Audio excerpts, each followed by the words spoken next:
Hi guys! Today I am going to be showing you something that will be useful to sellers of these friendship bracelets. If you sell or know anybody that sells these, then definitely tune in as I am going to be showing you how to make your very own backing cards. Let's jump in.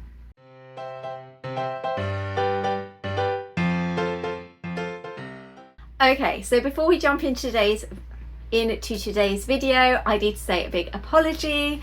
If you're in the UK at the moment, towards the middle and end of June, we are experiencing a heat wave. That has meant that pretty much all of my neighbours have decided that it's the perfect time to get building work done. So apologies for any construction sounds that you may hear in the background, and also apologies for my rather dishevelled looking appearance. I am hot and bothered and not coping very well in this heat at all, but I couldn't leave you hanging, and I am so excited to share this week's video with you because it is for somebody very special in my life.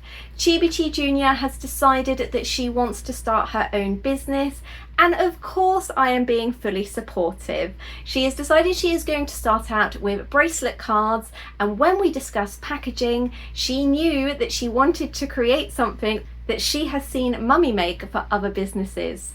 And that is obviously personalised backing cards for her designs. Now, as always, I am going to be showing you step by step exactly how to create these for yourself, but obviously adding in your own branding. I have worked very closely with Chibi Jr. to make sure that she is happy with not only her logo, but her profile picture, and we have tweaked in with some colours and designs. So it has been a very exciting process for the both of us.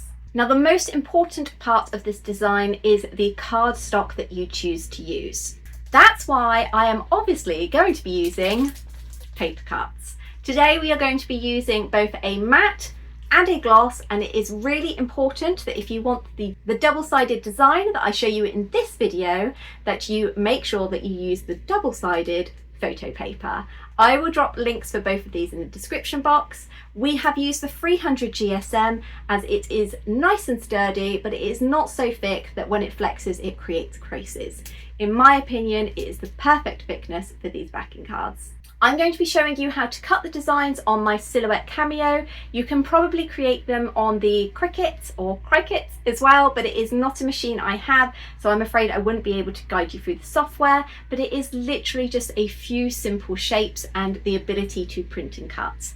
For this design, I am going to be using my Canon IP8750. Now, to go back to why your cardstock is so very important, I'm going to show you a close-up of these designs. You can see that we have lovely details on the front, obviously all combined, obviously all matching in with Chibi Jr.'s branding, and then on the back we have a fantastic QR code and details of where to find her designs as well. If you were to use an inferior cardstock, then these would not print out as crisp and beautiful as you can see here, and the QR code most definitely would not work, as these need to be easily picked up by all camera phones. Luckily, when you actually use a cutting machine with the Paper Cutz cardstock, because of its high quality, you get nice clean edges with no fluffy parts either. So that is why I recommend Paper Cutz. If you would like to try them out for yourself, something that Paper Cutz offer that you may not be aware of is a free sample service. If you just email them via their website and just explain what you're looking for, then their fantastic customer service team will be able to advise you on the best cardstocks and even send you out some samples for you to try before you buy. You all know that I am a huge fan of Paper Cutz. Their range of products are fantastic and their customer service has always been wonderful long before I started working with them. They were always my go-to and one that I recommended to all other business sellers too. So with all of that said, let's hop over to Canva and start designing. So we're going to start by going over to Canva, and we're creating a document that is 10.4 by 6.4 centimeters. And I'm going to start by creating a rectangle that is about the size that a bracelet would take up on the backing card, so I know where to place my design. I've now imported elements that I've used in this customer's branding for Facebook and for their future business cards, and I'm now arranging them onto the card to make sure that they all fit nicely so that everything flows together. I've then imported their little strapline and their text logo as well, and I have made sure to use all of the same fonts and colours to keep the branding consistent across all different platforms and printables. Once I'm happy with that, I'm going to remove that rectangle and create a second page, copying all of the corner details and then using the amazing app that is available in Canva to create a QR code and linking in their Facebook page. I've then just put a few more details on the back, including some contact details of where customers can find them on social media. This one needed to have a circle added to the back to match the envelope icon, and then I just played around with the layers to make sure it was centered to the back, and then I have made sure I am happy with the alignment for everything before downloading it ready to import in Silhouette Studio. First up, you need to make sure that your registration print and cut lines are on, and I've tweaked those and created a rectangle that is 10.1 by 6.1 and rounded the corners. I've then made a normal rectangle that is 3mm by 1cm and aligned this to the center of the rectangle, duplicated so that I have one on each side, selected all three shapes and then press the subtract tool. Once that's done, I've duplicated to fill my page, and we're going to start with the front cover first of all. So I have rotated this, and now I am manually lining these up behind the actual cut lines themselves and making sure that everything is aligned with Silhouette Studio tools. Once that's all done, it is time to print. So I have selected A4, and as we are using matte photo card, I have made sure to turn on high quality and borderless is off. Once that's printed, it is time to come back to the design in Silhouette Studio, and this is a very important part. For the backing card, you need to make sure that you rotate that design. So I've deleted everything, and we're going to say this is a different document. I have rotated it 90 degrees counterclockwise, and the same as I did before, I have aligned everything and I've turned off the registration marks, and I've used the same print settings. This time I am just flipping that and printing it out. If you don't remember to rotate everything, then it won't print correctly.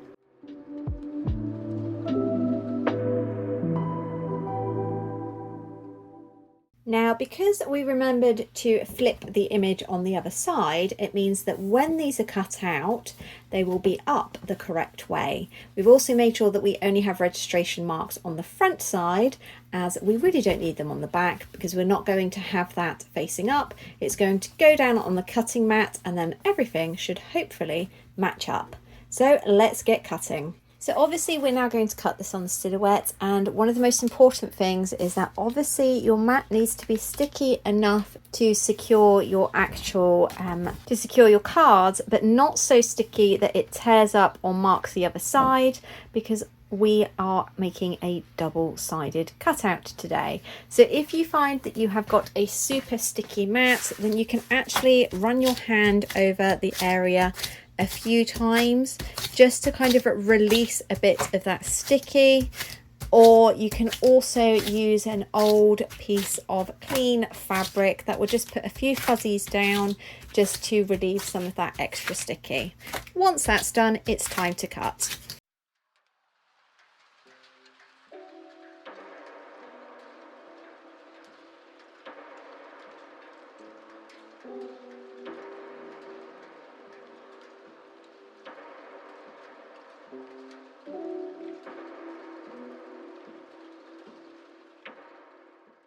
So here we have the finished card, and because we made sure that the design was slightly bigger than the part that we cut out, even if the printer took each side in slightly differently, there is edge-to-edge printing. And being able to personalize these with the branding for each business is fantastic. So we have the logo and obviously the creator's business name and the little strap line as well.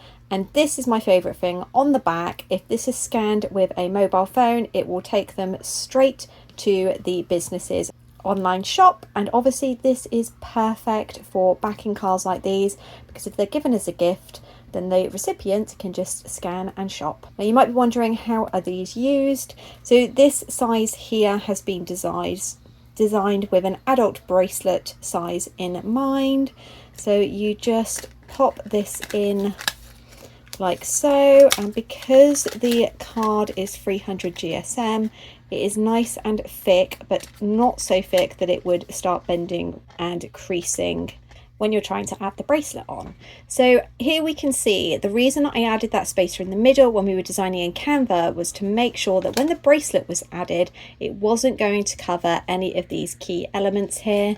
And on the back as well, you can see it works too. The great thing about this is obviously you can make them in different sizes. So although this is made for an adult, obviously some shops have different sized bracelets, and you can adjust for that as you have got full control over both the design and the Silhouette Studio cutouts. You are also able to make these for sellers that sell triple bracelets. You would just need to create multiple ones of these, or double, or however many, and then just adjust the size accordingly. This makes it slightly cheaper so that the businesses wouldn't have to use multiple backing cards. They could just use the one and have it sent out. So I am over the moon with these, and I know that Chibi Jr. is also going to be over the moon when she gets in from school and she sees what Mummy has designed for her. She is very excited about her first ever little business and has been asking me for lots of tips and tricks. If I give you a close-up here, you can see just how amazingly this Paper Cutz cardstock prints, because it is the photo paper. It has got a great depth of colour here, and everything is really crisp and vibrant. And if we flip it onto the back, you can see just how easily read all of the text, and obviously how this needs to be perfectly printed so that it can be picked up by the phone camera. Paper Cutz also have a gloss version available. When I asked my customer, in this case Chibi Jr., which one she would prefer, she wanted to go for the matte. That doesn't mean she's not going to change her mind. She might want to go for a gloss at a later date. Both of them print absolutely beautifully in my opinion. So to show you what I meant about the different sizes, I've actually created this kids bracelet size one on a gloss, and I have to say I think I prefer the gloss because Paper Cutz hasn't got that cheap feel, super glossy finish. It's more of a refined gloss.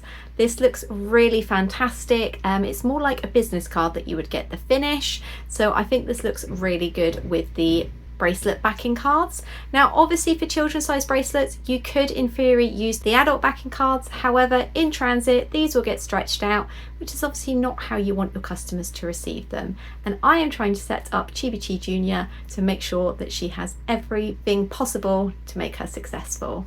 So how cute are these? Obviously everything has been adjusted and sized down, but in exactly the same way as we made the adult ones. And these are the double backing cards that I was talking about earlier. Obviously if you are a shop or you plan to make for shops that sell these in sets of 3, 4, 5 or even 6, just make the design taller and then you can add on as many of these as you would like. Just remember to calculate how much space in the middle the bracelets are going to take up so that you don't cover up the details like the profile picture and any strapline that you want. So I think these have turned out adorable. I know for a fact that Chibi Jr. is going to be over the moon with them. If you'd like to have a little peek at her Facebook page, I'll drop a link down below. She hasn't officially started selling yet, but she will be in the next couple of weeks. She's just making her stock up, and then Mummy has got to show her exactly how to take her photos and edit them for the best possible listing photos. So if you would like to follow along on her journey, click the link down below and she would love it if you could join her. I really hope that you have enjoyed this video. If you have, hit the like button down there. Definitely make sure you're subscribed, and I'm going to be releasing a new wedding themed video for next week. So if you sell wedding items or you know somebody that's getting married, then make sure you tune in.